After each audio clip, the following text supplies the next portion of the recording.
Hello, everyone. I want to thank you for joining me for today's edition of Arkansas Alive. I think you'll be particularly blessed with this week's teaching as I endeavor to share with you about what is called the Third Great Awakening. What is a Great Awakening? And there's been a first and a second, and now people are saying there's a third Great Awakening. So stay tuned. Arkansas Alive starts right now. Most of the reference to the Third Great Awakening, and keep in mind the First and Second Great Awakenings, as they were called, began in the 1700s through the 1800s. And we've had pockets of revival in this nation and around the world. But an awakening is different than a revival. Now, what is going to take place after we saw the Roe versus Wade overturned by the Supreme Court? An unprecedented event, historical event that happened in our country. And what's going to happen now that we are no longer a nation that is murdering babies in the womb? Now, keep in mind, and I'm going to show you the clip, you've probably seen it before, of the Attorney General signing the documents for Arkansas to trigger its law of no abortion. The Supreme Court decision did not do away with abortion. I want to make this clear because there's a lot of confusion, there's a lot of chaos, there's a lot of violence, there's a lot of criticism, rioting, etc. On both sides.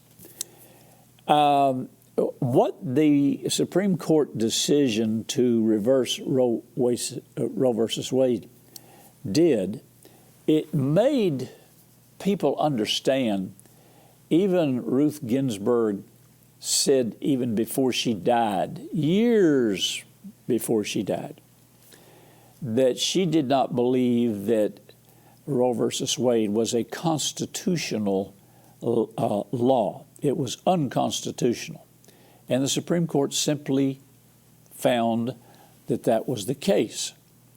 So they overturned Roe versus Wade. They reversed it, said it was unconstitutional. So all the Supreme Court decision did was to put back to the states the authority to take the issue of abortion on themselves. It's no longer a national law. It's no longer a right. It's no longer a woman's right to have an abortion. It's no longer protected by the Constitution because they found it unconstitutional. So there are still abortions being performed. There are still states that will be abortion sanctuaries. They will open themselves up. Women will travel to those states and they will have abortions if they so desire. So the Supreme Court law did not do away with abortion. It simply referenced the fact that Roe versus Wade was overturned, reversed, because it was an unconstitutional law. So we have some footage that I want you to see, and my concern is, okay, where do we go from here? What's going to happen now? Because we have, as a nation, and of course the state of Arkansas has concurred, no more abortions in Arkansas except to save the life of the mother. So as a nation, we are no longer going to be legally funding abortion, the killing of unborn babies. Now that in itself is unprecedented, and we're definitely going to see an effect from that, a positive effect from God's perspective, because we're no longer killing babies. And it says in Proverbs, the things that God hates is is when you murder the unborn. It doesn't say it that way, but it's talking about taking an innocent life. So we should see what those that are looking into this, we should see a third great awakening. And I'll tell you what that is in just a minute. Let's watch this. You've probably seen it, but here is Attorney General Leslie Rutledge, and I'll be right back after this. Nearly 50 years ago, on January 22nd, 1973, the U.S. Supreme Court of the United States issued its opinion in Roe v. Wade.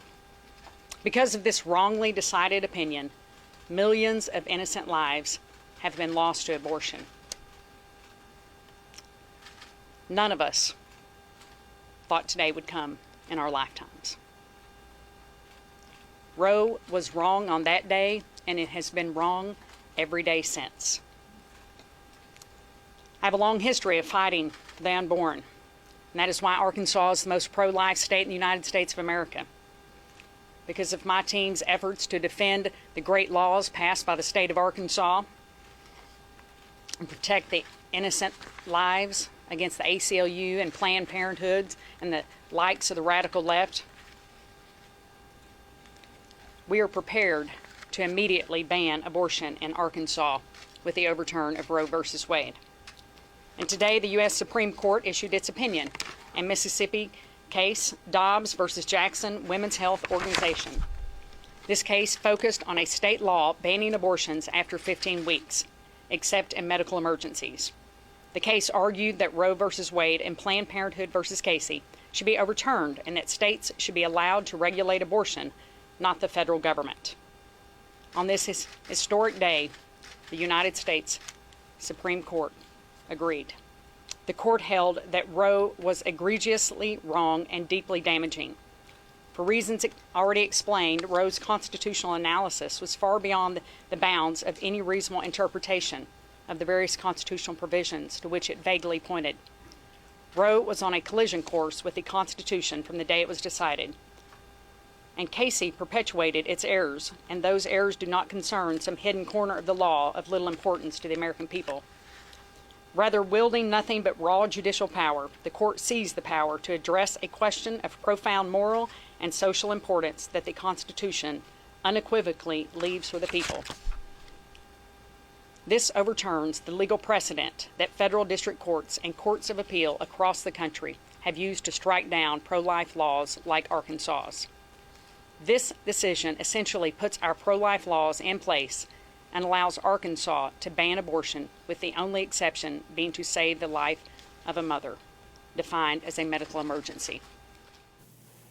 So what the court decided was that Roe versus Wade was unconstitutional. It was a wrong decision and should have never been. So they reversed it. Now the responsibility goes back to the individual states to decide what they want to do about abortion. Well, Arkansas and about 13 or dozen or more states have already anticipated this and already provided what's called trigger laws. The dissolution, the reversal of Roe versus Wade triggered Arkansas law that prevents abortion except in the life to save the life of the mother. So now America is, quote, no longer in the abortion business. That means something scripturally. That means something to God. Now, different states have taken different stands.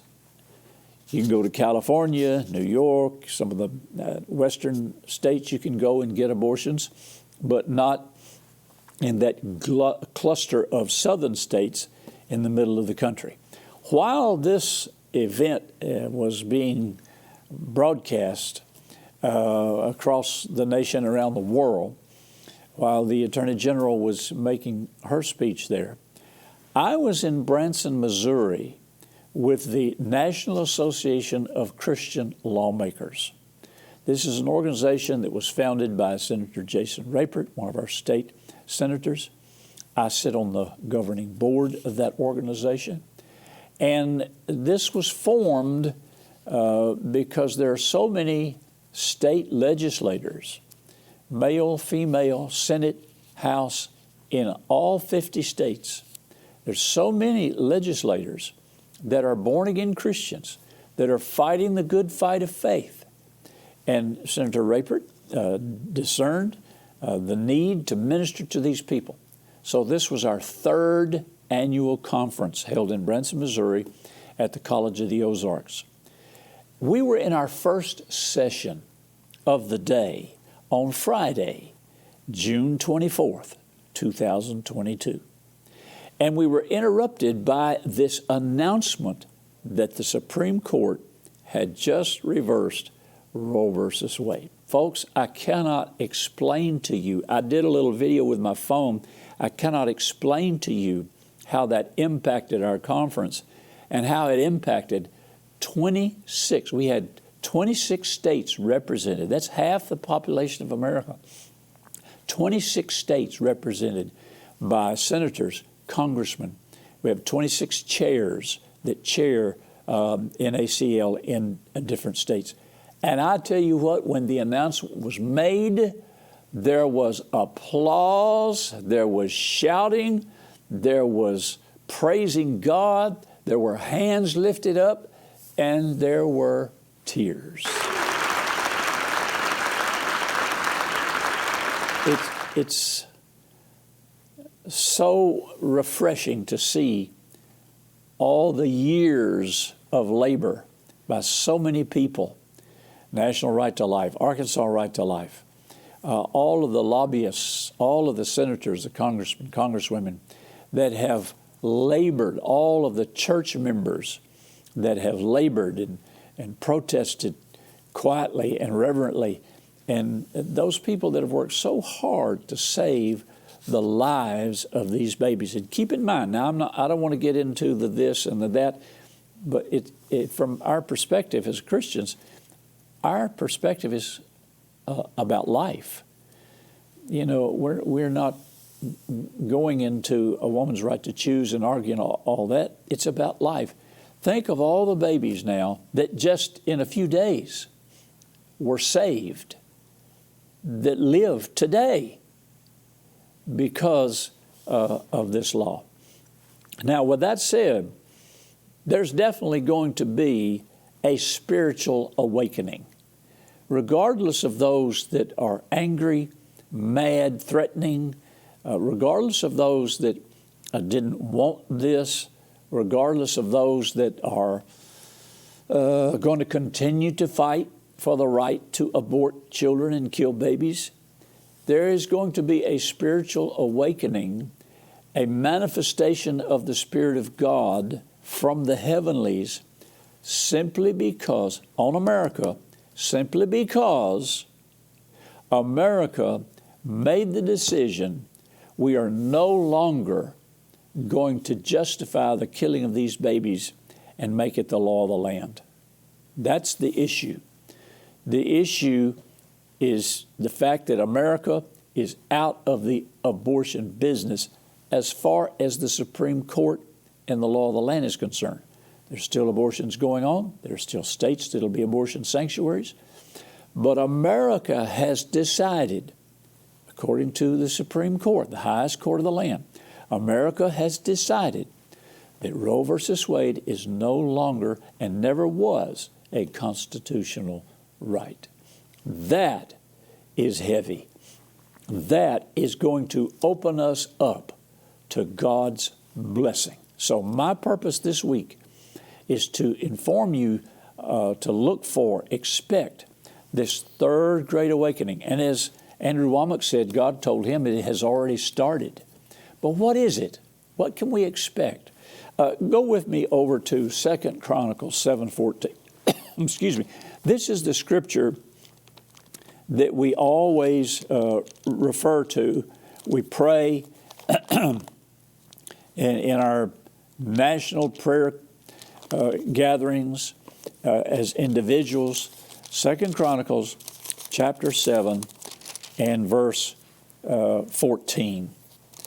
And I've dealt with this before. This was actually in its original intent, this was actually a reference to the nation of Israel. You can tell by the language. If my people, those are the Jewish people, the Israeli people, which are called by my name, shall humble themselves and pray and seek my face and turn from their wicked ways, Then will I hear from heaven, and I will forgive their sin and will heal their land. Now, while that was aimed primarily at the nation of Israel, we and any country, any peoples can take that and lift it out of its setting, and you can use this as a basis for your appeal to God. Go with me over to Psalm 33 and look at verse 12. Psalm 33, verse 12. Blessed is the nation whose God is the Lord, and the people whom he hath chosen for his own inheritance. Now, you've heard it said maybe this also refers to Israel because God chose Israel. America chose God. The difference in the two. God chose Israel. God cut covenant with Israel. Now, I'm going to get into some areas that there's probably lots of disagreement or debate about. God cut covenant with Israel. Now, I know there are those that are prophesying and forecasting America's future, etc. People have different ideas of America. There is no place in the Bible, Old or New Testament, where America is mentioned by name. There's no reference to the United States of America or America in the Scriptures. This is not a criticism, it's an observation. It's just simply not there. There are those that say, well, we're the young lion. We're one of the young lions. And it talks about the young lions. And I've heard that out of England, the old lion, so to speak, came the young lions. England gave birth to these young nations: Canada, America, Australia, New Zealand. So many prophetic teachers feel like America is included as a young lion. I'm not here to argue the point, but the issue is there's no mention of America in the Bible. Then there are those that say that America mirrors the image of Babylon. And of course, you read about Babylon, you know the end result of Babylon. And there are those that say if America doesn't change her ways, that America will suffer like Babylon, ultimately destroyed. But now Babylon is not destroyed until the end of the tribulation period. So you got to be careful with all these parallels and the speculation and conjecture.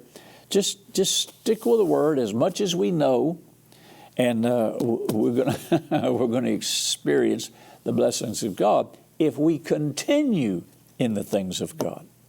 So I don't see any reference where God cut covenant with America, because there's no mention of America in the Bible. But God did cut covenant with Israel. God cut covenant with Israel. They were his chosen people. So 2 Chronicles 7:14 says, if my people, Psalm 33 verse 12 says, the people that he had chosen for his own inheritance. So Israel, and I'm going to have more to say about this later in the week, Israel is very important. America is to be commended for being a friend to Israel. Genesis 12:3 says, if you bless Israel, you get blessed. If you curse Israel, you get cursed. The nations that cursed Israel have all disappeared off of the map. They no longer exist. But America continues to be blessed and prosper because we have befriended Israel. And keep this in mind. I'll deal with it later. Satan's, how would I say, his number one weapon is deception. And he is trying to deceive the people of America, the politicians of America. If we don't continue to be a friend of Israel, we could be cursed. But as long as we continue to be a friend of Israel, we're going to be blessed. Because Israel is the bullseye of Satan's target. He really is after Israel. Always has been and always will be. Even the fanatical, radical Islamic countries call Israel the little Satan, America the big Satan. I don't know why they say that, but if you want to take this analogy, we're the big Satan because we are shielding Israel. We are helping Israel. We are protecting Israel. As long as America protects and stands with Israel, we're always going to be a target of Satan because he wants to get to Israel. He wants to destroy Israel. He wants to take them off the map, and that's what the Islamic fascists all say. They don't want to cut covenant with Israel. They want to destroy Israel. But God cut covenant with Israel. Now, America chose God. God chose Israel, but America chose God. Now, let's go and read. I want to read this. This is a book that was printed by the DeMoss Foundation. It's about the nation of America, but I want you to listen to this. In the beginning, at the point in God's good time, when the Constitutional Convention had completed its work, there was a lady that sidled up to Ben Franklin and said, "Well, Dr. Franklin, what have you given us?" And Franklin said to her, "You have a republic, madam, if you can keep it." That's a whole message in itself. There had been other governments before America that had gone by the description of the word republic, but they were of a different origin and a different nature. So this new creation, this new country, this new government stood unique. Listen to this: a system of self-government by the consent of the governed. Now that's America. Self-government by the consent of the governed. And you'll find this in Romans chapter 13. And we'll read that a little bit later. A constitutional republic with individual liberty, elected representatives, and a limited government. A government with its powers nailed down, fastened, and confined to the proper defense of the individual to his pursuits of life, liberty, property, and happiness. These inalienable rights endowed by the Creator. A republic in which the power to govern was checked and balanced by devices designed to stop a tyrant in his tracks. Now, this is a new nation, a republic, not a democracy. Now, somebody uses the term a democratic republic, but America is a republic which is a nation governed by law, and the Constitution is that law. We're not a democracy where 51% can lord it over the other 49.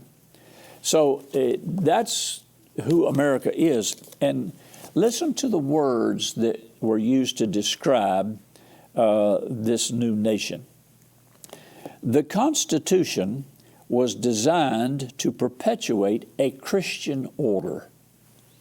A Constitution that will only work if you abide by and understand Romans 13. It's not freedom from religion, it's freedom of religion. Separation of church and state? Absolutely. Divorcement of God from government? Never.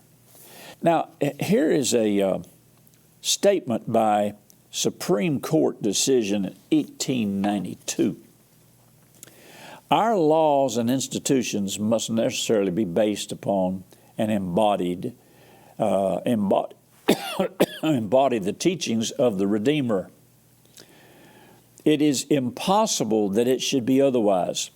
And in this sense and to this extent, our civilization and institutions are emphatically Christian. Now, these are the founders. This is a religious people. This is historically true from the discovery of this continent to the present hour.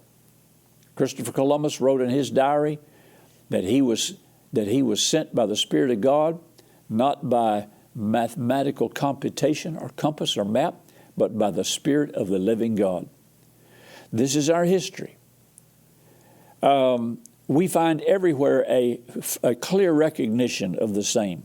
These and many other matters which might be noticed in a volume of unofficial declarations to the mass of organic utterance that this is a Christian nation. This is a Christian nation. And they go on to say that this country cannot function.